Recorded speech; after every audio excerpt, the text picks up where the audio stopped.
He's gonna like that. What's going on, everybody? It's your boy. We're back, and I have Mr. My name's Hunter Lloyd. And you went undefeated today at our wonderful locals, 5-0 clean sweep. We cut the standings here because everyone wants to go home, and you demolished everybody with what deck? I played Plants. You played Plants? Is that that Plant Goodstuff? A little bit. That Sunavalons? Yep. Alright, let's get right into it. Alright, so you gotta play 3 seed. This is your 1-card full combo. Your combo basically ends on a Dark Ruler, a Bounce, a Tribute, and then a Mind Control. But once the new cards come out, it actually turns into a lot better board. This is just like the post board. For the small other Sunavalon cards you play, you just play 1 of each. The reason why is because you just need better E-Tele targets off sewing.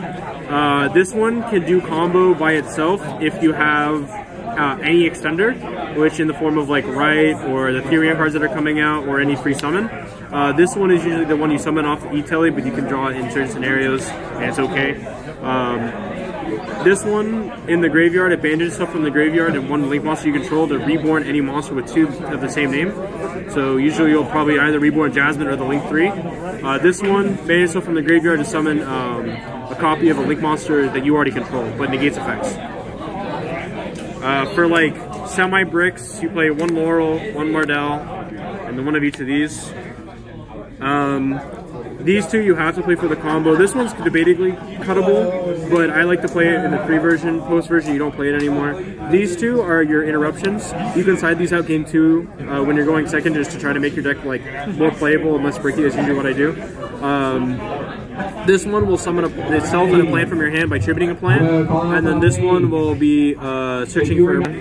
So this monster has 2 utilities. First, it's anytime it's either normal or special summon, you can add any Rika spell or trap card. But normally you're only summoning it off the Snowdrop. So, but if you draw her, it's fine. You can tribute any plant to summon her to get the spell or trap, which is a mind control anyway. That's the main reason. These are the only plants you play before the list comes out. After it comes out, you can play Rose Girl and the Therion monsters, which are really. You could play Cactus Bouncer, the Therion monsters, and a Jasmine. Could basically Vanity's Ruler lock them. So basically with the Flunnery's deck with extra negation as well as protection. So there's no reason to play Spore, there's no reason to play Carrot. I just cut those cards completely because these are the only ones you need for the combo. It just makes it easier. For non-generic plants, you play these. These are just fake plants, I guess. They're just like the extra call by the graves because the deck's really fragile on its own if they know where to actually hit you. So you just need the ways to like stop hand traps. And obviously 3 right, this and this. These cards can also inherently break boards, and people really don't know what cards do, so it helps a lot. For Sunavalon cards, you play 2 of this one and 1 of this one. So this one is on activation, you discard a card, and then once per turn, you can reborn any plant vanilla from your graveyard, and then during your opponent's end phase, you can sack it off to reset any continuous trap. That effect will never come up, but you can reset the skill phase. You can also, if you have like, you play 3 search targets, 1 for every small tree, even though you don't really use 3 small tree in the combo, it just can come up. You can activate both reborns. If you draw both of them, it doesn't really matter. And then this one is the E-Tele for the deck, so it's basically copy-paste branded opening, except for instead of the cost of discarding a card, is you take 1,000, which is better for your deck because the small tree, when you take damage, you gain back whatever damage you took and then summon 1 from your extra deck for free. So it makes everything easier.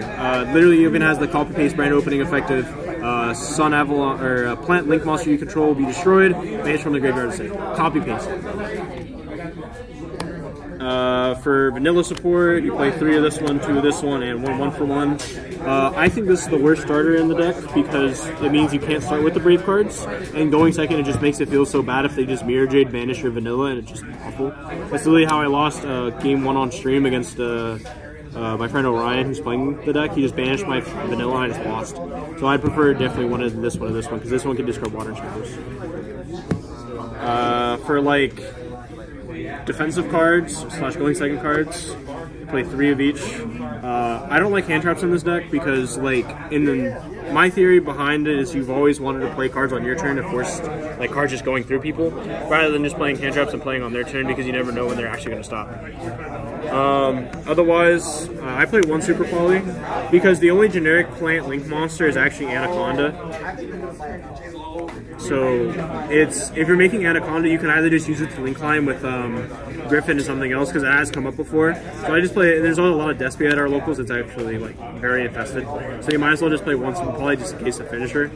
So it's okay. You can cut it. It's just something I liked.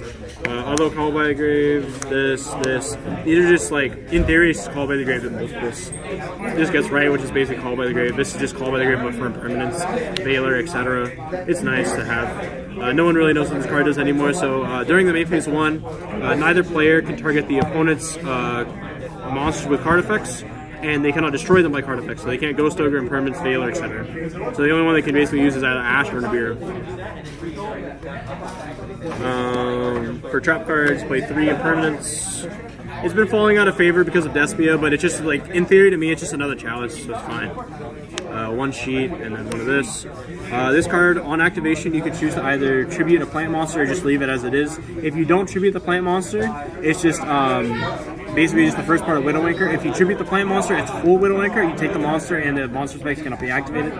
This one, it has 2 effects. On activation, it's Dark Ruler, but it's permanent. So even if they have like Enforcer and Dark Ruler, they can't activate the next turn or anything. Very big. Happened a couple times today. And then if a plant link monster you control battles, you can activate the effect. Everything that it points to, it gains the attack. So usually what you do is you set up the little this, and then you set the token up in the corner over here. So token. So these 2 monsters, they can never beat over either of them, because this will just put them at the this is 45 plus this is 73, and this also goes to 73. So they just can never beat over. That's a lot of attack points. Yeah. That's all for the main deck. So for the extra deck, it's actually very simple. You play 3 Small Tree. None of the effects, extra deck effects, are actually once per turn, which is crazy. So on summon, if you use the seed, you add any Sunvine spell or trap card.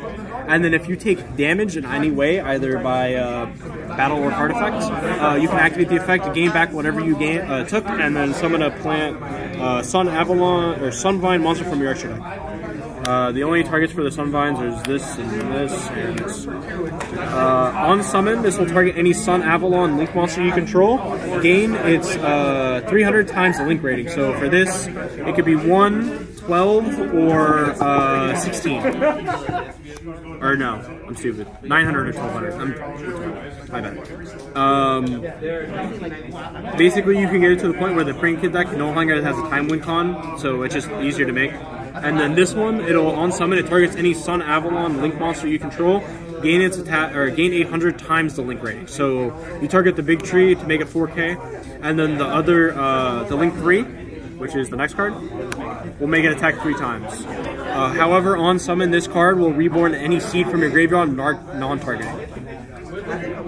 So that's nuts. Yeah, so it just basically you loop it, and none of these cards are once per turn. And so it has its own extender and everything? Exactly. Wow. Next card is the Link 4. Link 4 will search any Sun Avalon spell or trap card, which is the trap card. But it cannot search the small spell and traps. So it cannot search the Reborn, and it cannot search the E-Tail. It can only search for the trap card. Big part. The other effect on this card is that you contribute any plant link monster it points to, non-target destroy any card on the field, up to the number of link ratings. So you tribute this, pop 3 cards, or you contribute the other Link 4 to pop 4 cards.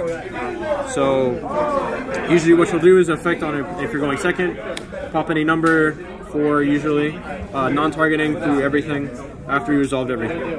Pretty simple, pretty easy. This guy, most people is like, he's been getting a lot of buyouts recently, so people might know what he does. He's just a quick effect bounce, and then if he's in the graveyard, he can banish monsters up to the link rating of 4, reborn himself, but he's just a 2/5 beater. So he's okay. He's not bad. He's just one of the interruptions you make. You play double Jasmine. Reason for 2 Jasmine is because the search effect actually is not, it's a soft once per turn, so you can use 1 per Jasmine. And you can actually search 3 Jasmines. You can do 3 Jasmine searches because you actually reborn it once as well. The only effect that's hard once per turn on the card is actually the special summon from deck part, which is crazy. So you just kind of abuse Jasmine. So every card from Dual Overload, which is crazy. Dual Overload was a mistake. It's a Link Reigns pack that we desperately needed. Literally. So the final 3 cards are actually just flex spots because I play Snowdrop because of the Riku cards. You can cut it later. It's not a really big deal, but it's just a quick effect tribute. Just a Kaiju. She's pretty easy.